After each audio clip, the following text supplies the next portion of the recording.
ये सब कोई कर सकते हो। अपने घर में जो सेवा विराजमान है वही विराजमान है। घर के और मंदिर में भेद ना रखे। भेद रखोगे तो भेद बना ही रहेगा। जो घर में है वही मंदिर में है, जो मंदिर में है वही घर में है। बिल्कुल अंतराय नहीं। कभी अवसर आए तो मंदिर के भी ठाकुर के दर्शन किए, नहीं तो घर में जो विराजमान है। हितजू महाराज ने सुधा निधि में कहा, कब होगा मैं अपने घर में राधा वल्लभ लाल जी की ऐसी सेवा कर पाऊंगा।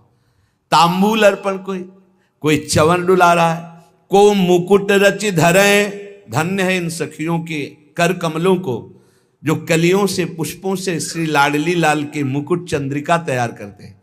जब देखते हैं ना, हो गया काम। आप क्या समझते हैं हमारे प्रभु स्वार्थी है? तुम्हारा भाव परिवर्तन होना है केवल। बहुत कृपालु, सब पर कृपा कर रहे। सच्ची मानिए वो किसी स्वार्थी नहीं है कि तुम उनका कुछ खवा पिया के ऐसे। वो हेतु की कृपालु है, कृपा ही कृपा करते हैं। फिर सबको भगवत प्राप्ति क्यों नहीं हो जाती? जो कृपा करते चाहते नहीं हो भैया। भगवान के प्रतिकूल आचरण कर रहे हो, पापाचरण कर रहे हो, धर्म विरुद्ध आचरण कर रहे हो, फिर भी यदि चाह लो तो तुम महापुरुष बन जाओ। वो तो कह रहे हैं अपिचेत सु दुराचारो भजते मामन। तुम्हारा भाव तो बदले। भाव नहीं बदलेगा, पीठ के पीछे कोई है, अगर मुड़ के नहीं देखोगे तो कैसे? अभी भगवान की तरफ पीठ की हो, संसार की तरफ सन्मुख हो, संसार की तरफ विमुख हो, प्रभु की तरफ सन्मुख हो। देखो अभी कृपा पहले से बरस रही है आपके ऊपर। को मुकुट रचि धरे, को चंद्रिका, को अलक संवारे। दूर से देखा प्रभु के केश थोड़ा उलझे, सुलझा करके एक एक चेष्टा वो देख रहे हैं आपकी। कोई मुकुट बनाकर, कोई चंद्रिका बनाकर। अहो भाग्य है 12-12 बजे रात तक बच्चे ये श्री जी के श्रृंगार ये सब यहाँ अपनी अपनी कुटिया में भी लगे रहते हैं। श्री जी की चंद्रिका बनाना, श्री जी की जब हमको ये सब सूचना मिलती कि ऐसे ऐसे सेवा, तो हृदय प्रणाम करता है। अभी नवीन अवस्था है जहां उन्मत्त होकर उद्दंडता करने का मन करता है, वहां रात के 12 बजे तक ये श्री जी की चंद्रिका, ये हित सजनी जी की चंद्रिका, ये अमुक अंग का आभूषण है। जीवन सार्थक हो गया। शोधो सरस लगाई जाई बलि गुण उच्चारे। कोई सुंदर इत्र, ऋतु के अनुसार इत्र लगाया, और पहले इत्र अपने लगाया जाता है। हमारे यहाँ की उपासना बहुत मृदु है। जैसे इत्र शीशी से लाए तो पहले हम यहाँ लगाएंगे, सूंघेंगे, सुगंध ठीक है, फिर इसके बाद यहाँ लगाएंगे। अगर जलन हुई तो वो इत्र हम श्री जी को नहीं लगाएंगे, क्योंकि ये कोमल जगह है। अगर यहाँ जलन हुई तो हम अत्यंत सुकुमारी लाडली जी के अंग में कैसे लगा सकते हैं? वो हटा देंगे। केमिकल पड़ा होगा तो सुगंध सही होगी, पर वो जलन करेगा। ऐसे इत्र को हम श्री जी के श्रीअंग में नहीं लगाते, बाहर छिड़कने के काम में लेते हैं। और कोई कोई जब श्रृंगार हो गया तो ऐसे बलिहारी जाते। कौन है वो बलिहारी जान? हित चिंतक निज चेरिनु उर आनंदन समात, निरख निपट नैनन सुख तृण तोरत बलि जात। जिनके सब कुछ श्यामा श्याम है, देखा श्रृंगारित अपने बलिहारी जा रहे हैं, अंगुलियां चुटका रहे हैं, नजर न लग जाए हमारे लाडले। इसी पे तो प्रभु बिक गए। प्रभु की प्रभुता विस्मरण कराने वाला यही हित है, यही प्रेम है। तो को फूलन की माल बनाई विविध पहिरावे। कल्याण पीछे सुना है, वृंदावन का एक प्रसादी पुष्प सूंघ ले, एक बार माथा रख के रज में प्रणाम कर ले, एक बार प्रभु के दर्शन करे आवे जो महल में विराजमान है, खत्म खेल, निश्चित उसका कल्याण हो। फिर जो रोज अपने कर कमल से माला बना के, एक बार माला पहनाई थी श्री कृष्ण को मथुरा के माली ने, पढ़ लेना भागवत में, कुल परंपरागत लक्ष्मी बढ़ती रहे, निरोग रहो, आनंद मगन रहो, मेरी भक्ति बढ़ती रहे, ऐसे आशीर्वाद दिए थे लालजू ने। एक बार पोशाक सुधार दी थी दर्जी ने, जीवन मरण से मुक्त कर दिया। एक बार चंदन लगा दिया, कुब्जा ने विश्व सुंदरी बना दिया, परम पद का अधिकारी कर दिया। कैसे भी भाव से कोई हमारे प्रभु, फिर प्रिया जो को फूलन की माल बनाई विविध पहिरावे, लगे रहते हैं सब संत भगवान और सहचरियां सेवा में, ये फूल माला, ये फूल माला, ऐसे। अरे आप इसका परिणाम देखिएगा, हमारा हृदय इस बात से आनंदित होता है कि मेरे प्रभु की कितनी कृपा है, किसी को मिनट भर टाइम नहीं है, ऐसी सेवाएं हैं। धन्य है उसका जीवन जिसकी दिनचर्या विधि ही है, एक मिनट समय नहीं व्यर्थ गंवाने का समय ही नहीं रह गया है। बोले को रच चंदन चित्र, चंदन जो बहुत ताकत लगा के जल्दी जल्दी घसा जाता है, उससे मोटापन हो जाता है, पत्रा वाली ठीक नहीं बनती। धीरे धीरे मृदु मृदु चंदन, और कितना समय लगा, हम निज मंत्राकार वृत्ति कर लो या प्रियालाल के भाव में डूब जाओ, चंदन घिस, एक चंदन घिस रहा है और एक पत्रावली बना रहा है, प्रियालाल का श्रृंगार कर रहे हैं। भाव में श्री स्वामिनी जी के सुंदर कलियों से मांग भर रहे हैं, कभी इंगूर से मांग भर रहे हैं, कभी महावर से चरणों में महावर रचना कर रहे हैं। अहो भाग, ये इसके सामने कोई साधन भजन काम नहीं करता। पूज्य पादुड़िया बाबा जी, माला चलाना सबसे हो सकता है, लेकिन मन को एकाग्र करके इष्ट देव की, गुरुदेव की सेवा में रहना, ये सबसे कठिन काम है। सुंदर शीश फूल की रचना करके बोले क्या होगा, जग जस विस्तारो, ऐसे श्री जी की सेवा करने वालों का इस संसार में यश होता है। ब्रह्मादि नमस्कार करते हैं, वो ऐसी उच्च कोटि की गति को प्राप्त होता है। निरखि छक्यो छवि छैल त्रिभंगी मोहन लाला, कोटि काम लावण्य अंग रस निधि बरबाला।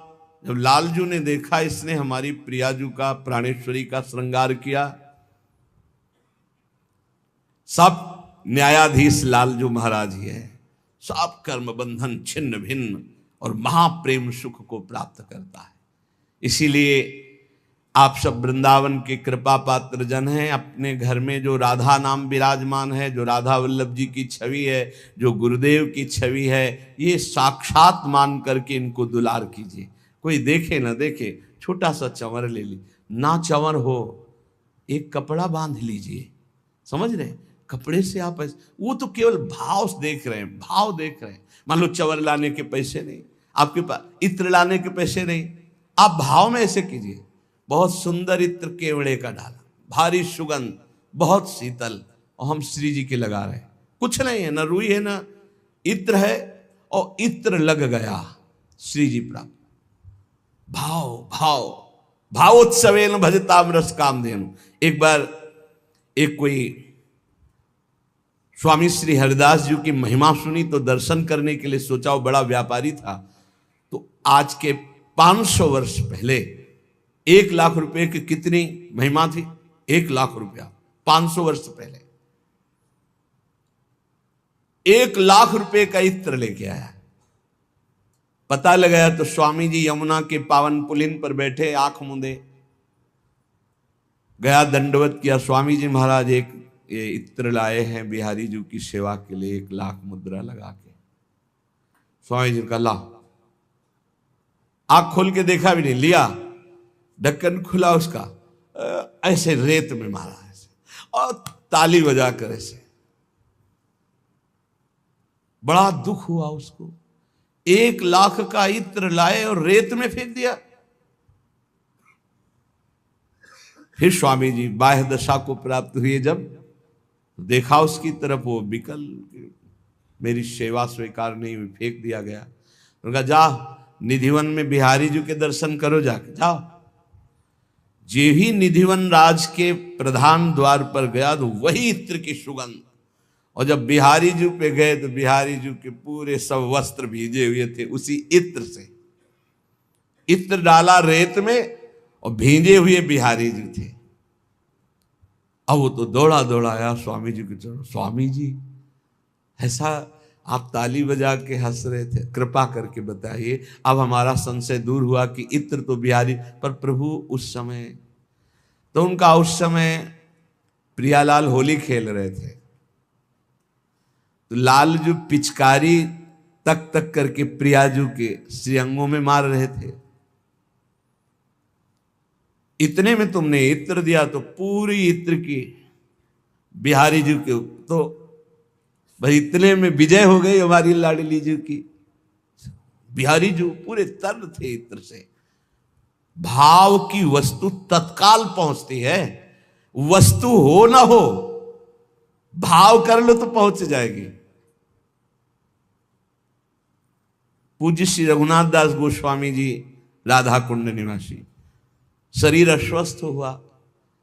जब एक खबर पहुंची तो पूज्य श्री वल्लभाचार्य जी के, श्रीनाथ जी के उपासक राजवैद्य वो आए। उन्होंने नाड़ी पकड़ी, बहुत से ब्रजवासी जन बैठे थे, तो कहा बाबा आपने कढ़ी चावल पाया है, इसलिए कहीं कहीं खीर आता है कि आपने, तो ब्रजवासियों ने कहा वैद्य जी आप क्या बात करते हैं, मठा और नमक के सिवा बाबा वर्षों हो गए कुछ जबान पे नहीं रखा। ध्रुवदास जी ने भी लिखा है, लौन तक ब्रज को लियो परस्यो नहीं कछो आन। लौन नमक और तक्र माने मठा, नमक मठा के सिवा कुछ छुआ ही नहीं वर्षों से। रघुनाथ दास गोस्वामी जी जो राधा कुंड निवासी, तो उनका हम वैद्य की छोड़ देंगे अगर हमारी बात झूठ हो जाए, कहो वमन करवा के दिखावें आपको। तो सबको लगा ऐसा भी होता है क्या कि एकांत में।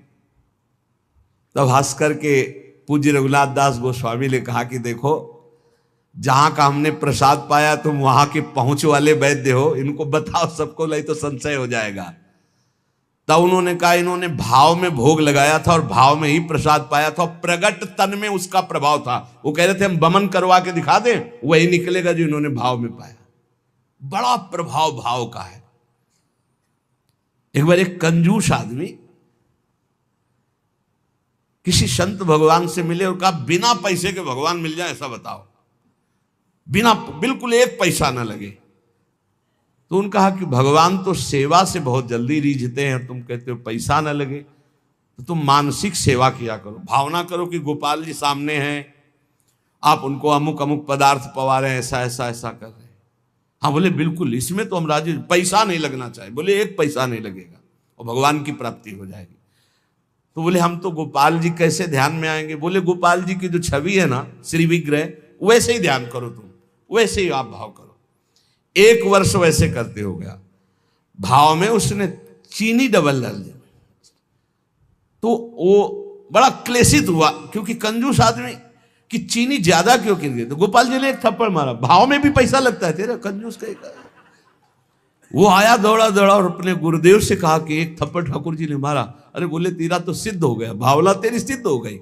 मानसिक सेवा बहुत जल्दी ठाकुर जी पर प्रगट सेवा से ही मानसिक का भाव बनता है। ये 5 मिनट किया करो, 5 मिनट। वैसे तो नित्य सेवा करने वालों का साथ साथ मानसिक सेवा चलता रहता है, इसलिए चलता रहता है कि वस्तुएं बहुत कम होती, भाव अधिक होता है, तो अधिक भाव होने के कारण वो अधिक श्रृंगार, अधिक भोगराग वो मानसिक करता रहता है।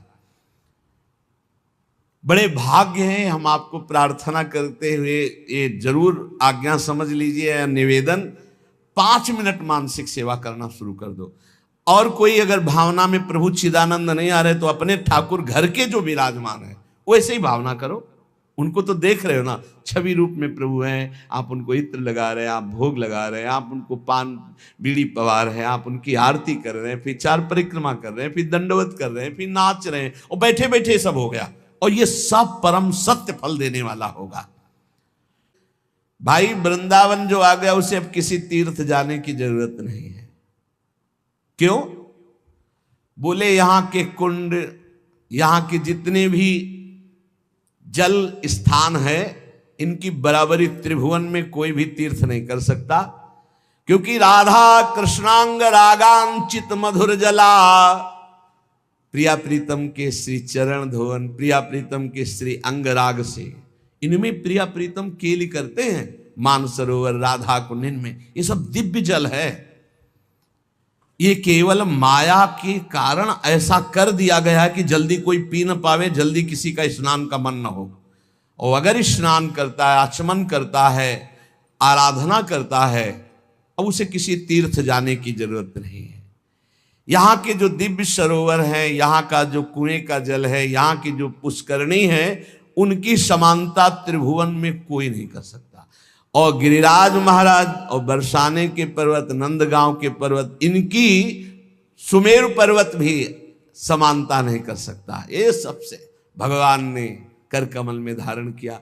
अब जैसे बरसाने में जो पर्वत है, प्रियालाल गलवैया दिए विहरण करते हैं, चरण चिन्ह प्रियालाल के हैं। ब्रज के जो पर्वत है, त्रिभुवन में इनकी समानता करने वाला कोई पर्वत नहीं है जो ब्रज में विराजमान है। तो कह रहे आश्चर्य खेल सारा, सर्वाश्चर्य में प्रिया प्रीतम खेलते हैं। अब गिरिराज जी महाराज के समान कोई हो सकता है? इनकी तलहटे में, इनके ऊपर प्रियालाल खेलते रहते हैं। इसलिए इस महाआनंद स्वरूप यदि वृंदावन का तुम्हें परिचय मिल गया है तो इधर उधर मन को मत दौड़ाना। यहां आने के बाद फिर और किसी तीर्थ जाने की, घर आ गए तो द्वार जाने की जरूरत क्या है? हरि के घर आ गए तो हरिद्वार जाने की जरूरत क्या है? इधर उधर जाने की जरूरत है, स्वयं हरि विराजमान। एक बार बाबा ने कहा कि हम चारों धाम करना चाहते हैं, वृद्ध शरीर हो गया है लालच। भगवान ने चारों धामों को कहा कि यही विराजमान हो जाओ पूर्ण रूप से। तो केदारनाथ, बद्रीनाथ सब यही विराजमान है, विश्वास करो, सब यही विराज। एक बार यदि आप ब्रज आ गए, अब आपको किसी और तीर्थ जाने की जरूरत नहीं। मोहिन्यामपि नास्ति मेदभूत मति का पार्वती का उर्वशी कावान्यावर वर्णनी रतियुता यच्चेटिकांग छटाम। भाई यदि वृंदावन आ गए हो और इस रज रानी का सेवन करोगे, रसिकों का संग करोगे, तो तुमको एक ऐसे स्वरूप की प्राप्ति होगी कि जो त्रिपुर सुंदरी भगवती का भी वैसा स्वरूप नहीं है। और इतनी सामर्थ्य प्राप्त होगी कि उर्वशी की भी ताकत नहीं है कि तुम्हारे मन को चलायमान कर दे। सच्ची मानना, ऐसी स्थिति प्रियाजू के गोरे चरणारविंद की उपासना से प्राप्त होती। उर्वशी की भी ताकत नहीं कि मन को चलायमान कर सके, और ऐसा सुंदर वपु है कि त्रिपुर सुंदरी भगवती का भी नहीं, जैसा श्री जी की दासियों का है। कावान्या वरवर्णिनी, फिर और कोई युवती हो ऐसा त्रिभुवन में, ऐसा असंभव। स्वयं मोहिनी अवतार की भी सामर्थ्य नहीं कि राधा उपासक की बुद्धि को मोहित कर सके। ये ध्यान से सुनो, मोहिनी अवतार में भी इतनी सामर्थ्य नहीं कि राधा दासी के चित्त को लुभायमान कर सके। ऐसी हमारी प्रियाजू की चरण उपासना की सामर्थ्य जागृत होती है उपासक में। पहले श्लोक में कहा त्रिभुवन में कोई तीर्थ नहीं, इन कुंडों और सरोवरों का और कूप आदि का जल जो सेवन करते हैं, वृंदावन का ब्रज का जल, त्रिभुवन में किसी तीर्थ की सामर्थ्य नहीं इनकी बराबरी कर सके। कई बार सुनाया है। एक बार तीर्थराज प्रयाग के पास गर्ग संहिता में प्रसंग आता है, देवर्षि नारद जी गए और कहा तुम्हें याद है तीर्थराज प्रयाग हो तुम, सब तीर्थ 6 साल और 12 साल में आकर के कर देते हैं तुम्हें, कभी ब्रज के कोई तीर्थ नहीं आए, गिरिराज जी, वृंदावन, कोई भी तीर्थ, और तुम समस्त भूमंडल के तीर्थों के राजा हो, देखो रजिस्टर में अपने। हाँ, उन्होंने कहा ये तो कभी नहीं है। तो बोले किस बात के तीर्थराज हो तुम? तो उन्होंने प्रभु को पुकारा, प्रभु आए, कहा प्रभु आपने हमें तीर्थराज बनाया, लेकिन ब्रज के तीर्थ तो आते नहीं। तो उनका तीर्थराज बनाया, अपने घर का राजा थोड़ी बना दिया है। ब्रज हमारा घर है, तुम तीर्थों के राजा हो। तो बोले प्रभु एक और प्रश्न करना था कि सब तीर्थ आ करके हमको कर रूप में पाप देते हो, हमारे ऊपर बहुत पाप लद जाता है। तो बोले जो अर्ध कुंभी और कुंभ, इसमें आकर के सब जन और तीर्थ प्रयागराज में अपना पाप छोड़ते हैं। तो तुम हमारे वृंदावन में आके कुंभ मना लिया करो। तो यहां भी लगता है कुंभ। तो प्रयागराज आते हैं और यहां परिक्रमा देते हैं, यहां की रज में लौटते हैं, पूरे भूमंडल का पाप और अपना जो एकत्रित किया हुआ है वो सब यहीं भस्म करके तब जाते हैं।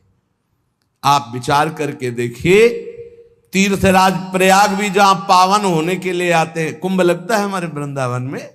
ये है वो परम धाम वृंदावन। पहले श्लोक में महिमा वर्णन की कोई तीर्थ की समानता नहीं कर सकता। दूसरे में वृंदावन जो भाव देह की प्राप्ति कराता है, तो इतना सुंदर रूप है राधा दासी जो त्रिपुर सुंदरी भगवती का भी नहीं। और इतनी सामर्थ्य होती है उस उपासक में कि उर्वशी और मोहिनी भगवान भी उसे मोहित नहीं कर सकते। इतनी उच्च कोटि की प्रेमावस्था होती है राधा दासी भाव के उपासक में।